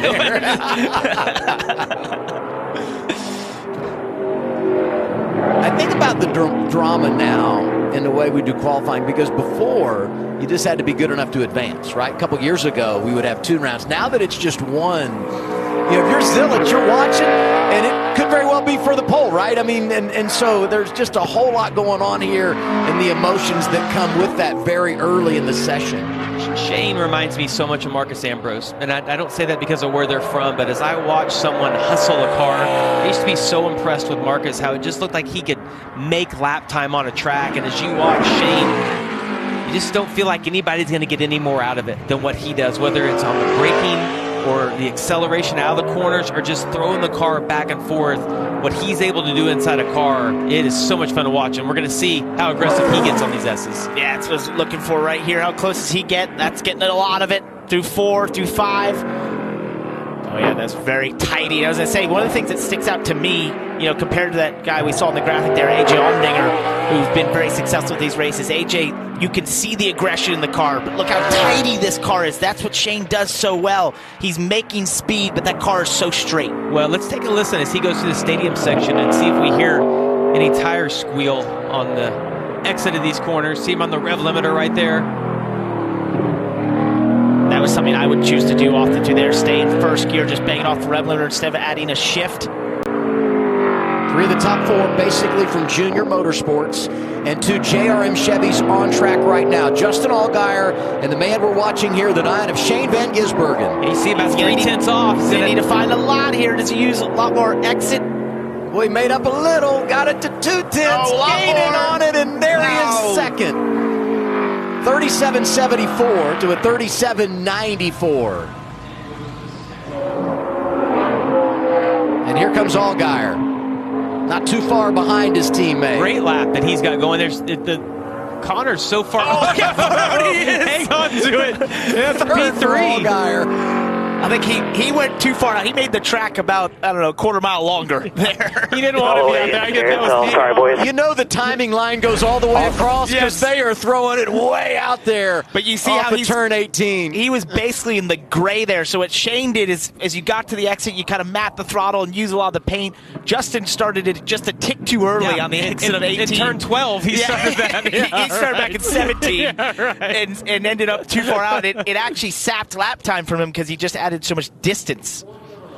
I want you to look, though, at our bumper. I mean, Zilich leads, Van Gisbergen second, no surprise there. Allgaier, I mean, a veteran that you just anticipate is going to be part of the equation, especially driving for Junior Motorsports. Quapple's up there, and then Brent Cruz. I mean, it's just so impressive the way he's been able to rally after maybe not showing the speed we thought he would have in practice earlier. And Anthony Alfredo is back out. Now, he's already made his qualifying run, and he's 8th on the board. And that would be good enough to put him in the show tomorrow, but maybe he wants a little insurance here, or he thinks, hey, we got a little more left in the tank and I can go a little quicker. I think he knows he left a little bit out there. Based on what he ran in practice, you would think that you could come in, and when you make your next run, you're going to tidy up your lap a little bit from the areas you missed. He either had a big lockup, or maybe he missed the initial turn into the S's, and he knows that there's a little bit more lap time. It's just, does that say Rice Krispie Treats? What's that say? Prime Bites? Yeah. Did you just get hungry? So I was going to say, I don't know. Someone's in their dinner window right now. I have never in my life seen such a thing as someone stop mid-sentence. Why does it? Yeah. From grip levels to Rice Krispie Treats. I mean, it's unbelievable. Sorry, I got totally distracted right there. 19 cars have taken time, 20 in Group 1, 20 in Group 2, but we'll only have 19 in Group 1 because Austin J. Hill, who had the engine issue, is not going to make a qualifying attempt. They just couldn't get things turned around there. And what's tough about going faster on this second run is, historically the tire has got its most grip in that first run. The car has sat for a while. It could have just a little residual heat compared to that first run. You usually at a road course want that car to be as cool as it possibly can be. Through the brakes, everything. So you look at it, it's tough to go faster. About 4/10 off right there. He's about 1.2 seconds off of Connor on his initial lap.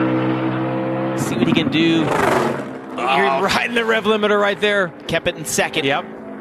But look at the tracker. He hasn't lost about 1/10 and a half, 2/10 through there. A little lockup, a little bit right front because it was all up in the air as he came through 6. Then into 6A, 6B. You see just slowly bleeding off. It's actually going to be a little slower than what he ran on that last lap, and I bet he knows that within the car. You can feel the grip level going away, but you might as well complete the lap. You're this far in. Yeah, unless you have a big moment, you complete it because you just don't know. Maybe you can find a little something. Still within a couple tenths. We saw Justin Allgaier lose 4/10 on the exit, just 18 toward the start-finish line. Sammy Smith, who's currently in the top 10 6th, but the slowest of the cars from Junior Motorsports, is back on track. As Alfredo comes off turn 18, back to that alternate start-finish line, and he will stay in the 8th position. Here's Sammy Smith. Thinking about the cars that will come up in Group 2. Two guys that were fastest in practice from the Haas factory team, Sheldon Creed, Sam Mayer, both RCR Chevys.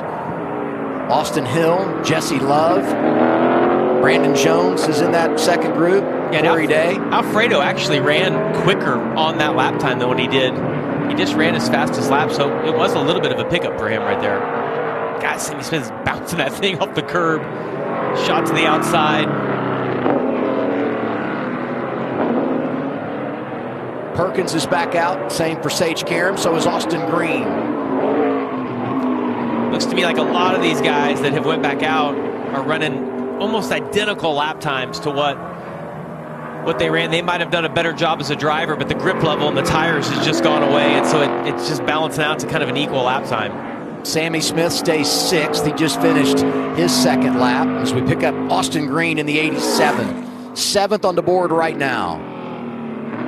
Made his first career start in the O'Reilly Auto Parts Series right here at Circuit of the Americas 2 years ago. And his best career finish at this level was at the Roval last fall to Connor Zilich when he was a runner-up. I'm surprised these guys elected to go back out so early. Like, if you're going to wait, I would just wait to the very end. And I'm assuming that's what the 18 of Williams Sawalch is doing. We saw him be the first car on the track. Haven't seen him pull back out and run his next lap, but you see they still have 1 minute and 15 seconds left. And as you said, all you have to do is just get to that alternate start-finish line to start your lap before the clock hits 0. And on cue, Sawalch is on the track. Well done. There you go. And I'm sure it's like you know a thing or two. All these teams have done the math to know pull off pit road. You'll How do that. long does it take me to get back around to see, and not wearing out my tires and all those things? It's like Austin might pick up a little bit from what he ran. Little pickup. Yeah. Yep. Again, it's not a lot. Yeah, it's not a lot, but these guys picking up just a little bit. Sawalich, we mentioned, back out there. So is his teammate Brent Cruz. Cruz is 5th, the best so far from Joe Gibbs Racing. Sawalich, after his opening lap, is 9th. I think he has a chance to gain a little bit here. He's 1.2 seconds down. See what he can do through this little slower section. We've seen all these guys sliding around through here. He is hustling. He is. This race car right now. You can just tell it's bouncing, moving all around as we go to his teammate Brent Cruz. Currently P5, back to the throttle on the exit. Doesn't even have to use all the racetrack there. Surprising to see how many people have went back out. I mean, Brent is in 5th right now. And you kind of think that's going to hold off for a top 10, maybe. Which wouldn't be a terrible starting position. They must not think the consequence of new tires.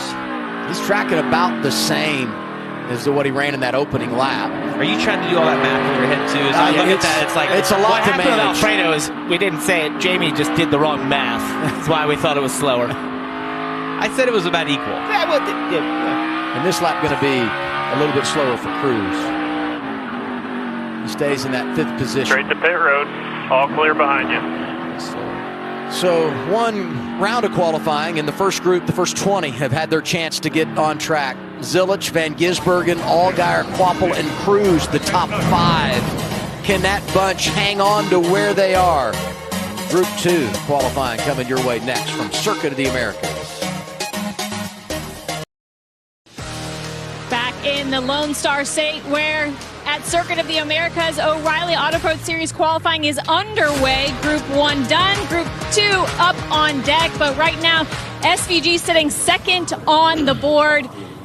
How did you feel about your lap? What did you need to upstage your teammate Connor Zilich? Yeah, well, firstly, it's fun to be back in these cars. Thanks to Junior Motorsports for having me, and safety culture, it's really fun. They just move around so much, really cool. But my lap was good, but that little bugger is pretty quick, so hopefully we race him tomorrow. My long run speed looked good in the race runs we did in practice, so who knows. But yeah, up the front's a good place to start. Track's cooling off and some fast guys are going, so see where we end up. All right, it'll be fun to watch him tomorrow in that little bugger he mentioned. That would be his teammate, Connor Zilich. That's my new nickname for Parker. I don't know where my vocabulary grows more, working with Jamie or just listening to interviews with Shane Van Gisbergen. Here are the top 10 from Group 1. How many stay in the top 10 after Group 2 goes? Well, I think why we saw Brent Cruz, William Sawalich, Austin Green go back out is that's a question mark, right? How fast is this next group going to be? You heard Shane mention it. The sun is setting. The track could be potentially cooling down in some areas. Some shadows could come onto the track. So, you go on that second run because they're just not sure. It's a big gap from 2nd to 3rd. Yeah, and you just don't know. So they're 1-2 after Group 1 practice, and they spent a lot of time 1-2 on the road in the O'Reilly Auto Parts Series last year. This Chicago late restart. Well, it depends on whose seat you were in, if it was awesome or not. It was Van Gisbergen that won in the Windy City. And then we go to Sonoma, and it was Zilich that got him. And here they're racing for the lead at Watkins Glen. They got together. Yeah, these two, I think for as long as they're in NASCAR, will find themselves in similar situations at the end of these races because they're both really, really fast, and they both have this ability to keep the rear tires on these cars over the long run, which is their one-lap speed is usually where they're closer to everyone. It's when they get 5-10 laps into a run that their speed advantage is absolutely mind-boggling. And I think the anticipation on Sundays to see what Connor can do with SVG is just as big of a question. We're going to find out sooner than later how that's going to go. But look at the right column. Zilich, 8 starts. He's won 6 of them. He's never finished outside the top 5. And in fact, one of those races that he didn't win was when he was 2nd at Chicago to Van Gisbergen. The average finish 1.6 and all those laps led. Head-to-head, I mean, Connor's been better than Shane in the O'Reilly series. No doubt. There's no doubt. If you have to pick a favorite, it would definitely be Connor Zilich this weekend. One other thing I want to point out, Zilich won his first ever start at this level at Watkins Glen before he was running full-time in the fall of 2024. If you go back to 2022, Ty Gibbs made his first ever start in the O'Reilly Auto Parts Series 1 on the road course at Daytona. That was not lost on Brent Cruz, who said the bar has been set. He didn't make any predictions, but he's definitely aware of what some of the other youngsters have done when they made their first start at this level. But unfortunately for Brent Cruz, he then has to race Connor Silich. And I mean, like, that's all right. of those guys are still here, and they're exceptional, and that makes it even harder on him to be kind of last in line as he joins this group. There's Cruz waiting it out. He was 5th and the best from Joe Gibbs Racing in Group 1. And here's his veteran teammate, Brandon Jones, coming off a top 10 at Atlanta. Brandon's worked really hard on his road race program. I remember seeing him the last few years at the kart track. It's one of the few things, because of testing and NASCAR, going to the kart track is really the best experience you can get. And he's worked really hard on trying to get better and better at the road course races. And I've seen a big improvement in him. Had a bit of an awkward entry there into turn really 1. Awkward. Yeah, I think as he was braking, it sort of darted to the left, and he didn't want to do that, so it gave him an awkward angle into the first corner there. That kind of hurts the exit. He lost a little bit of time. But I'll tell you what, if you look at the tracker on the bottom, but he's got a really good lap going there. Yeah, you saw. Oh yeah, he paid a huge penalty. Really through 5, just oversped 5, ended up further out, then had an awkward angle in the 6. But get some of it back, dude. For as weird as turn 1 looked, yeah, like his tracker looked really good. Yeah, he's got good pace in the 20 car. Reference that Cruz was 5th. William Sawalich, the other Toyota from Joe Gibbs Racing that's been on track 8th. Look at that. He's in that making first group. And Jones is really doing a pretty good job here. Yeah, he's doing a really good job. The tracker seems to kind of be jumping around, but it is trending the right direction. If he hadn't had that mistake in turn 3.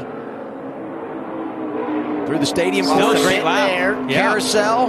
That comes turn down to this 18. exit, as we Alternate know. start finish line. Can he gain some back? Up to 3rd. Yeah, great lap. Tremendous effort for Brandon Jones. Yeah, he's going to wish he could have that lap over. Yeah. You know, like if I could just go back to that turn 3 where he looked like he maybe got loose or overcharged the entry of the corner, but 20 car had really good speed everywhere else. Checking on Corey Day, matched his career best last week at Atlanta. We talked about the comeback for him Saturday night, 8th. Lap. And hey, driving a car that you just like to ride in at Circuit of the Americas. I mean, that 17 has been great. Larson won here a couple of years ago. William Byron has been second twice. And William Byron, the 2017 champ, will be back in the series next weekend, driving this 88 car when Raja Karuth moves to the 32. Well, I am extremely thankful that the 88 has put red roof rails, red spoiler, red splitter on that car to distinguish it from the guy we just saw, Corey Day, because both of them being sponsored by HendrickCars.com, it makes it very difficult at the ovals when they get side by side. The whole production team thanks them for their efforts. That's right. Well, the problem last week was not just that the cars looked alike, but they were together, like tied at the hip all night long. It's like, be nice. Somebody said mercy, and said we can help everyone out here a little bit.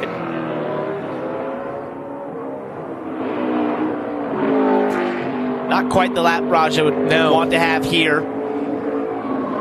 But you know what?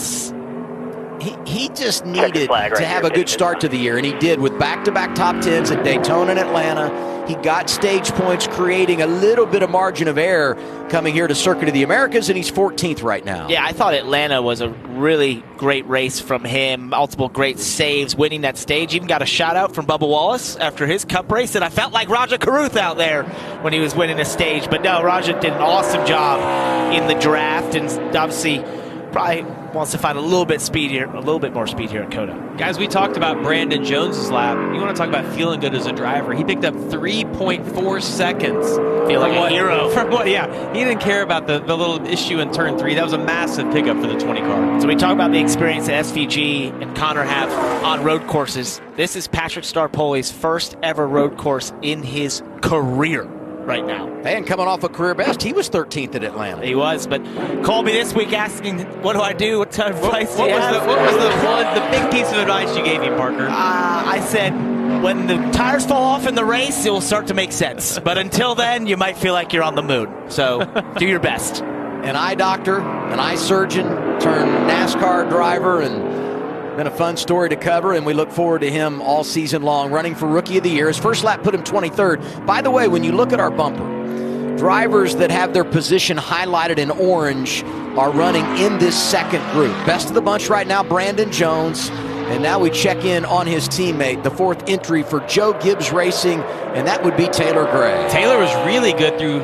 coming onto the front stretch, but it looked like he paid a little bit of a penalty, maybe overdrove, ran a little bit wide right there. You see, lost a couple of tenths, but we talked, his teammate, Brandon Jones, the speed of that car in Q-Trim. We'll see what Taylor can do going through turn 2. How important it is getting a good setup right here. It's a wide entry. There into 3, tossing it through 4 and 5, bouncing. Look at that right front, bouncing through 6 into 6A. That's really tough to get back on the brakes when the right front's bouncing like that. Yeah, but no speed through the S, as you mentioned. It looked like he's having to hustle that car and see the front end coming off the ground, and the tracker just was not happy at all. Sometimes on road courses in a stock car, when it looks fast, it's not fast. It means it's just you're asking the car to do too much, sapping too much of its energy, using the energy within the race car to have all that body roll and weight transfer when you want it to look almost too tight. Austin Hill won the season opener at Daytona. Has really won at every type of racetrack in the O'Reilly Auto Parts Series, but a road course, and has been close on a couple of different occasions right here in Austin, Texas. Well, he had an awesome really 4, good. 5, 6. He was 4 tenths off at the top of the hill. Gained about a tenth through there, but paid a huge penalty. 6 tenths, it looks like he lost in 6 A, B, C, and D. What about the Q? Divided by quarter 4. Q. The numbering letter system's train wreck here. It could be better. Not to mention that we rejoined the big track and then use those numbers. And then go to 12. Go to 12. Now we're in 14 and 15. It's a 17-turn course, and the last corner's turn 20. And it feels like there's probably more corners out there sometimes. When you're small brain like me, you don't need those challenges. Taylor Gray finished his lap. He is 10th, third best of those in Group 2. And here is Austin Hill. Great Austin, how about that to pickup? third? Yeah, saw a time he lost in 6A and B, and then really had a nice back section there. I think our tracker got confused a little bit too through that section, but it went back. He held about a half a second off throughout and just ended up just over a half second behind Zilich and SVG. So really good lap for Austin Hill. And as we've mentioned, he's so good here. And you mentioned not winning on a road course. It's felt like it's only a matter of time until that happens because he's constantly at the front of these things late in the races. I think back to Sonoma last year, this race last year, 2024, he always seems to be there. Brent Cruz hanging in the top 10, 7th right now, Dylan. Yeah, that's right, and has been studying data and watching the Group 2 guys go out here and qualify. So on the timesheet, you gained a lot just individually from practice to qualifying. Where do you feel like you picked up some of that speed? Yeah, just getting comfortable. We were really struggling in practice. Just with no grip, it's hot and greasy. So, just me and Seth kind of learning each other. We obviously made a big gain there, and we're going to work on it a lot tonight. You've had a lot of laps in other cars here. What do you think about an O'Reilly car around this racetrack? It's a lot of fun. It's my first time on this layout. I've ran the big track a handful of times, but yeah, it's a lot of fun. These things are heavy and they don't have any grip, and it's really hot and slick. So it's a fun combo. It's going to be a long day tomorrow, and I'm excited. Thanks, Brent. Well, no, he's super disappointed. He's extremely competitive, and he wants to be at the top with those other guys. You can sense a little bit of disappointment in that interview. So what we're seeing here, Ross Chastain in the 32 car there, being followed by his teammate Jeb Burton. Jeb loves to do this at the road courses. He wants a rabbit to chase. I hate this idea. I know, think it's the worst idea ever. He does this every time. If you watch a road course, he'll follow someone who he feels is fast. I think it's like a gnat. Like Ross is like, get away from me. Get off of me. But it does give you a good marker, and as long as you can stay somewhat close, you don't end up overdriving the car, and if you gain a little bit, then you know that you don't have to charge into every corner, and Ross will be a good baseline for him, but I hate the strategy. I never liked it. I wanted the cleanest air. Me too. Yeah, cold as it could be, clean track, and let me just hopefully rise to the grip level. And if you look at that, Chastain about 8 tenths off, Jeb 1.5. It doesn't look to me like he's got much ground there. All the way out into the grass. Yes. There's another reason you don't want to follow someone. The guy out front has an issue, right? 100%. It's part of the risk of doing this, and he's not on a great lap, so now your lap is referencing his, and there's all sorts of messes that compound. Oh, boy. Oh, Jeb, real sideways as the dirt kicked up in front of him. Hey, as we pick up Sheldon Creed, who was second in practice, we want to let everyone know that's watching at home. Top of the hour, 7 Eastern, we'll go exclusively to the CW app. We had that extended red flag in practice. They added 9 minutes to the session, so that's put us over our allotted time for our TV affiliates. So if you're watching on CW, you're going to need to switch over to the app to catch the end of qualifying from Circuit of the Americas, and we'll go there at 7 Eastern. But you talk about the track getting dirty. I don't know if you guys saw that. Sheldon Creed just a couple of corners ago, dirt all over the racetrack. Got so frustrated as he's going to complete his lap. He was second quickest in practice, but this is not going to be what he wants. He's going to end up 8th. Ran almost the exact same lap time as what he ran in practice. I mean, that really is pretty good, all things considered. You know what I mean? Because I thought it could have been even further down the chart than that. Here's his teammate, Sam Mayer. Yeah, and he's about to go to 14, which is covered in dirt. And you see it right there. It gets all sideways. That was from Ross and Jeb and all them clipping that. Put dirt and gravel all over the racetrack. Lost a couple tenths through there. He's tracking right around a position inside the top 5, though. See if he can gain any ground on it coming off 18. Nope, slipped just a little bit. He's going to be outside the top 5. And up until 14, he was tracking to be right with Austin Hill, possibly flirting with the top 3. Ends up 8th. When we look at Ross Chastain through 6B, Q corner that Jamie calls it, all the way out into the grass. That will happen often in the race. It'll actually develop a rut out there, which becomes even more of a ride when you fall off into it. Tyler Gonzalez driving the 5 this weekend. Luke Fenhouse has been wheeling that forward the last couple of weeks. Brand new team to the O'Reilly Auto Parts Series. These are the craziest races. This is the best race of the year at Daytona. Oh, yeah. It's so much fun to watch these guys. The draft, you can be in 6th or 7th, you can be in 10th on the last lap. And the draft that these guys get, it's so much fun to watch. Oh, yeah. 21 years old from Florida. Really good road racer. Has enjoyed a lot of success right here in Austin, Texas at Circuit of the Americas. He's already run 1 lap. He's down in 37th position right here. It's a whole new world. That Mazda is so light. Very little power. It's all about the draft at Daytona. And here we've heard Brent Cruz talk about how heavy these cars are. It's hot today, slick. So I ran the MX-5 Cup a couple years ago at Road America, and had only run there in a stock car, and I couldn't. You mentioned the low power. The point at which you got back in the throttle in those cars was way before the apex, way before you even would stop braking in a stock car. You had to be back in the throttle in those cars. Awesome experience drafting. Every track is a super speedway in one of those. Very different when you come into one of these 3,400-pound O'Reilly stock cars. Nick Sanchez had those problems early in practice. 20th is where he sits right now in qualifying. Just completed his 2nd lap. Puts him right behind Raja Karuth. You look at the top 10, it's really all junior motorsports. Joe Gibbs Racing, Richard Childress Racing, and the Haas Factory team. Yeah, and I'm disappointed, guys, because I felt like in practice that Connor and SVG looked very normal. And now it's come time to step up. And when you look at the difference from 1st and 2nd back to Austin Hill, who's in 3rd, it's a pretty big gap, 4 tenths. And I mentioned the teams that are there, but I also want to give some love to Mario Goslin and everybody at DGM, because when you look at who's 6 right now, Carson Wallace, I realize the alliance that they formed to get him full-time with Junior Motorsports. But the reality is there's a lot that goes into this, and the responsibility that, they're going to help carry. So I want to give credit where credit is due and sing their praises for being a part of this operation and helping Carson this weekend. Nick Sanchez is absolutely wringing everything he possibly can out of this number 25 Ford.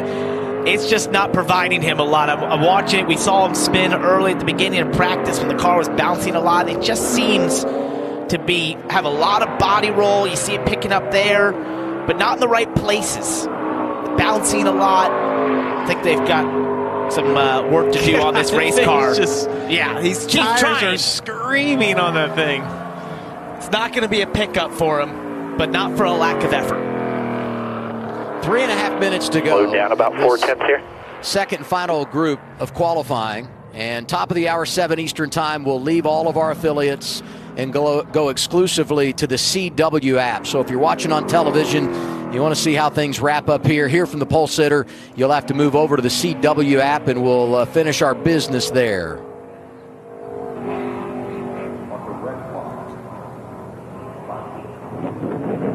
That's awful slow there.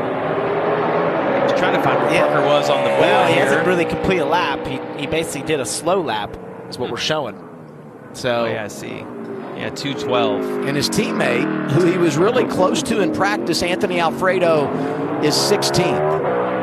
And you want to see Retzloff have a good qualifying run, make sure he gets into the race, because he missed this race last year, and they're coming off that tremendous run at Atlanta on Saturday night as we focus on Brennan Poole in the 44. Brennan had that epic run at Daytona. Looked like he might be in the position to be able to win. Got a big shot from Justin Allgaier on the backstretch. All he could to hang on, and didn't get the result he wanted, but had a tremendous showing. The sun, you see it's in everybody's eyes. You can see. And that just adds to the complexity of where your braking points are. Or where you think they are. Yeah, where you think they are. You're almost guessing. Mind you that you're going way faster than you went in practice. Yeah. His Poole's on track. We look at the lap for LeVar Scott. His teammates back there in the 29th position. Inside of 2 minutes to go. Just have to start a lap. Don't have to finish it for it to count. See Parker Retzloff there below him. Actually, he's got going a little better on this lap. Poole goes to 26th. That was a big pickup, Brennan Poole.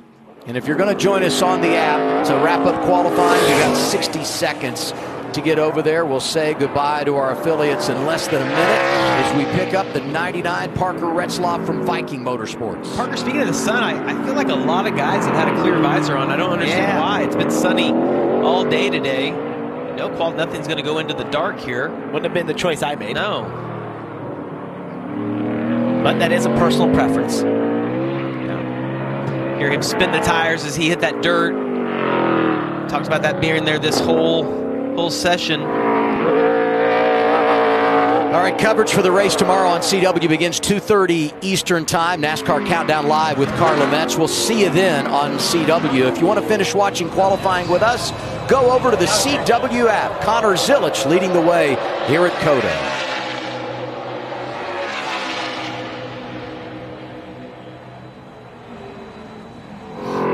Wrapping qualifying for the O'Reilly Auto Parts Series here at Circuit of the Americas in Austin, Texas. Connor Zilich leads the way. Looks like it's going to be he and Shane Van Gisbergen on the front row. Raja Karuth back out making another run. He's currently 19th. Trying to pick up. Right now, it was 1.8 seconds off in that first lap. So trending to the right direction, but, well, it's heading the wrong way. Yeah, it was. It was looking good through the S's. Better. And I think if you're in Raja's position, you obviously want to better your place, but you also just want some track time. Yeah. Just let me go run some more laps. Learn. By the way, I wanted to pay off Parker Retzloff because he was kind of below that cut line. Weren't sure where he was going to slot in. The lap that he ran, good enough to get him to 29th, and he's locked into the show. Great lap there. It's got to feel good to be locked in.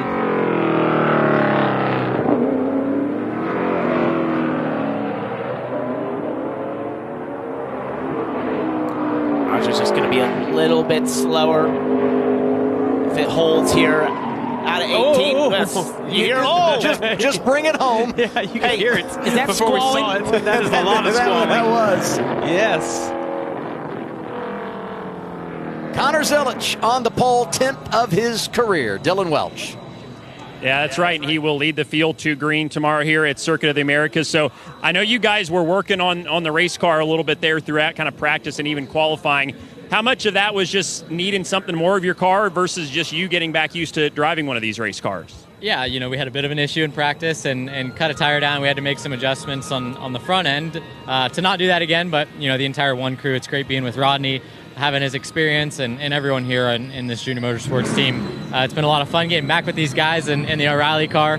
I love coming back and racing these cars. They're a ton of fun. And we got a fast Roto-Rooter Chevrolet for tomorrow. So looking forward to it. Busy weekend for me, but great way to start it. Obviously, your fellow front row starter is going to be one of the guys you're going to have to beat tomorrow. Where do you feel like maybe you're better than him right now? Where do you feel like he's going to test you tomorrow? Yeah, he's a quick old bugger. No, but he's just really good at keeping the tires underneath him and making it last. And we've had some really good battles in the past. So I'm excited for tomorrow to see how it goes and hopefully get to learn a little more from him. Yeah, the next chapter of Zilich versus SVG unfolds tomorrow here at COTA, Kim. Well, Dylan, Brandon Jones qualified in the 4th position, the best of the JGR cars. You've been honest about the work you've tried to put into road courses. How optimistic does this qualifying effort make for tomorrow?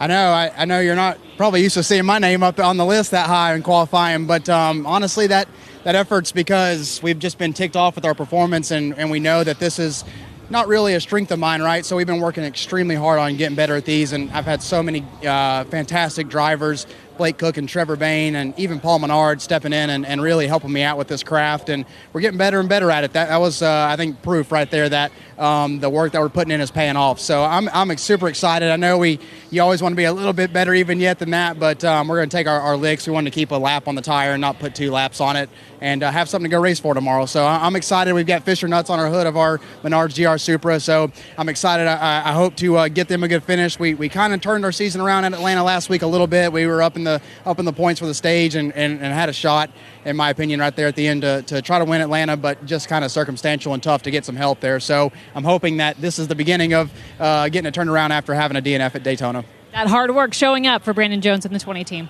And I think about the tracks that are coming, Phoenix, Las Vegas, Darlington, places where he's won or is really good. So the pole goes to Connor Zilich, youngest to 10 career poles. He's won 4 in a row on the road in the O'Reilly Auto Parts Series. Let's look at the starting grid. Well, no surprise, the front row, as you mentioned there, but I think Carson Kvapil's probably the best surprise of the top 10 that I see right there. Sam Mayer will be a factor. Brent Cruz sensed his disappointment, but I think he's going to have a good day as well.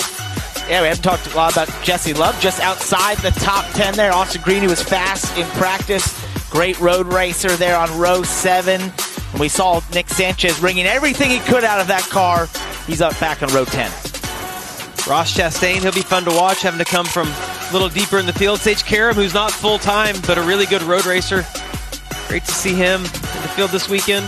Jeremy Clements, row 15, has won on the road at this level. The rest of the field right here, drivers failing to qualify. Tyler Gonzalez looking to make his debut, missed the show, and Josh Williams fails to qualify as well. Zilich starting on the front row in 8 of his 9 attempts in the O'Reilly Auto Parts Series when you talk about racing on road courses. Ready for race number 3 tomorrow and our first on a road course in 2026. NASCAR Countdown live on the air, 2:30 Eastern Time. We will see you then. Thanks for watching practice and qualifying on CW, and congratulations, Connor Zilich, on the pole at COTA.